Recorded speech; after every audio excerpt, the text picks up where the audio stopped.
Hey, are you looking to get more distance off the tee? Well, most golfers set up poorly, completely wrong for getting maximum power. But today I'm going to show you a simple tweak that's going to help you unlock hidden distance that you never knew you had. Now, you don't need to swing any harder, and you certainly don't need any more flexibility.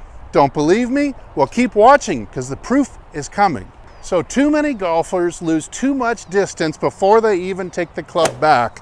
So let's start looking at the posture. Now, I see a lot of people that come to me for lessons, they set up all wrong. They will have too much flex at the knees, almost no flexion at the hips, and then a rounded spine like this. And this leads to some very, very poor swing habits. So I want you to make a few simple adjustments right off the bat. I want you to take a little bit of flex out of the knees, get that back a little bit straighter, and the distance you've now lost from the ground, I want you to put it back in by bending more at the hips. So call this like you're bowing to the queen.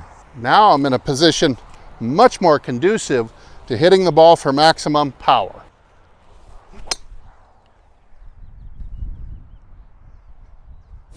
Now I think we can all agree that the right hand goes under the left on the grip. Now the problem lies when we don't make any accommodation for this right hand to fit under. And therefore we end up looking a lot like this, where the shoulders are level, or even the right shoulder is high, and the shoulders are pointing way off into left field. And this really influences the shape of your golf swing. Now last I checked, the right hand has 5 fingers. The thumb is going to be down the grip. The pinky is going to be interlocking, which basically leaves us with the middle 3 fingers on the grip. This is the width exactly that you need to get your right shoulder lower than the left. We're going to achieve this by simply taking the left hip and bumping it 1 inch towards the target. Watch this little subtle bump, bump. And on top of that, we're going to make this right knee just kick in. While the head stays in the middle, you can now see that I've achieved a very slight tilt that has dropped my right shoulder 3 fingers width lower than my left. Now keep watching, because in just a minute I'm going to show you a simple bonus tip that's going to add 10 to 15 more yards onto your drives. Now once we've done the bump of the hip and the kick in of the knee, that certainly will drop the right shoulder lower than the left and get us more into this position. But we also need to make sure that our shoulders are oriented parallel to our intended target. So in that original posture that I showed you, the poor posture, it looked like this a lot because I didn't make accommodation for my right hand. So my right shoulder is high. You can see the stick is pointing downwards into the left. And again, this makes for a very poor swing shape. So here comes the kick in and the hip bump. And then I'm going to turn and make sure that I'm pointing square at my target, which is just left of that oak tree out there. And now I'm looking good. Now here's a quick peek at that right hand from the POV angle. Again, my thumb doesn't count for the shoulder tilt because it runs down the shaft. My pinky is overlapping in this case. And so you see, if I open up my hand, you see there's the 3 remaining fingers wiggling at you. And it's going to be that width precisely that we're going to want to get the right shoulder lower than the left. Now when I'm set up correctly, it feels like I'm going to launch a home run high into the upper deck in center field with this tilt. Some of you out there who set up poorly, you might have to feel like you're overdoing it a bit, and you're setting up to hit a home run in the upper deck in right center field. All right, so here I go. I'm going to bow to the queen, bump the hip, kick the knee, and feel like I'm swinging into the upper deck and a little bit in right center field. Here we go. Once again, bow to the queen, get most of the bend at the hips, not at the spine, not at the knees. Put it in the hips, bump the hip, kick the right knee towards the center. Now my spine is tilted. My right hand can come right on under and get on the grip without messing up my shoulder alignment. Now I feel like I'm going to hit it upper deck, slightly into right center field. Here we go.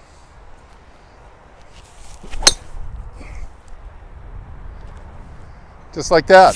Now let's take a look at why this works so well. First of all, as a general rule, the taller you are, the taller your swing is going to be, or the more 12 to 6 or verticals your swing is. So if you're only sinking at the knees and you've got only bend at the spine, you don't have very much hip flexion, your swing is going to feel much more natural, working like a Ferris wheel. Meanwhile, you can do this experiment at home. If I were to bend straight back, fairly straight knees, and bend as far as my hamstrings will allow me to about here, be able to see on your own, if you do this little experiment with me, that if I'm going to sweep this tee correctly each time, I have to make a much more shallow and a round swing in order to make that happen. So you can see the difference is simply built in. It's very natural when you get in the correct posture. Now, when hitting your driver off the tee, it's also really important for distance that you hit up on the ball, that the club bottoms out a few inches behind and catches the ball back on its way up again. The best way to do that, or make that much more automatic, is to drop the shoulders into a bit of a tilt like this, and it will encourage an upstrike on the ball. Of course, most golfers are setting up more level or even right shoulder high, and that is encouraging more of a downstrike into the ball, robbing you of distance. Finally, coming into the ball from inside to square is your best chance of hitting it long and straight. If your shoulders are open or off to the left, like we saw in the original intro, it's going to be very natural to pick the club up steep and on the outside and swing it down and across. Really poor way of trying to get distance. So when you put that all together, it's much more likely that you're going to get the club to behave by coming from the inside, bottoming out just a few inches behind it, catching it on the upstring as your club squares up with the target line. And this brings us just to a great general rule of thumb, that the better your setup is, the more natural good swing shape or good motion is going to feel like, and the worse your posture is or your setup is, the more natural it's going to feel to make a poor shape swing. And of course, it'll feel very unathletic and very awkward to make the correct motion. Now let's go back and take a look at those swings that I did in the intro. First there was the wrong way, and then there was the right way. But now let's put some TrackMan data that I took for those two swings, and you can see what an amazing difference there is in distance. Now what's truly incredible here is that both swings were made at the same club head speed, and both of them had the strike very close to the center of the sweet spot. But swing number one with the poorer setup, you can see it had a very severe negative or downward strike into the ball, only went 228 yards, while the correct posture much more naturally created that inside and upwards attack into the ball. And that ball, at the same speed or even a little bit less, went 265 yards. So we're looking at 37 yards difference. I didn't have to swing harder. I didn't have to lift weights. I didn't have to increase my flexibility. I just made a couple tweaks to my setup, and the distance was nearly instant. Now I know some of you out there still aren't going to believe me, so here's more proof. Here's a chart I'm going to put up on the screen published by TrackMan, this little orange box in front of me that's reading all my shots with Doppler radar. Now you can see the difference at 90 miles an hour, approximately how fast I swung on those two swings. There's a 30-yard or so difference between hitting down on the ball and hitting up on the ball. Furthermore, when your swing is not so 12 to 6 and outside in, it's much easier to hit the ball straight down the middle. And this is what both the hip bow and the shoulder orientation are creating naturally. Now earlier in the video, I promised you a bonus tip. All we have to do is embellish a little bit on the adjustments that we already made. I want you to take that stick again, and as you're bowing, I want you to feel like you're turning that stick more into right center field. You don't have to tilt anymore, but definitely turn past second base and pretend you're feeling like you're set up to uppercut into the right field bleachers in the upper deck. Now this setup just takes everything to the extreme. You're going to come more from the inside. You're going to hit more upwards on it. And it's going to make the ball launch higher, spin less, and go even farther. So here's what that would look like. Upper deck, right center field, more of an inside out upward swing.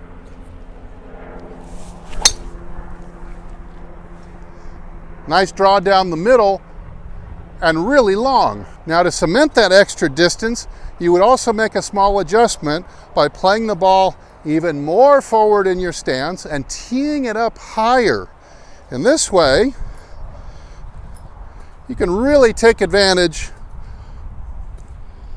of these details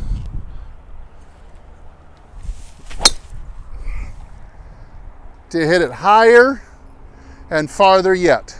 So, one more time, we have bow to the queen, rump back, bump the hip, kick the knee, square the shoulders.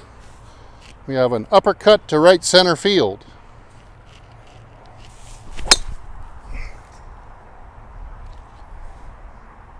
Just like that. Now I want you to go out and try this for a few days.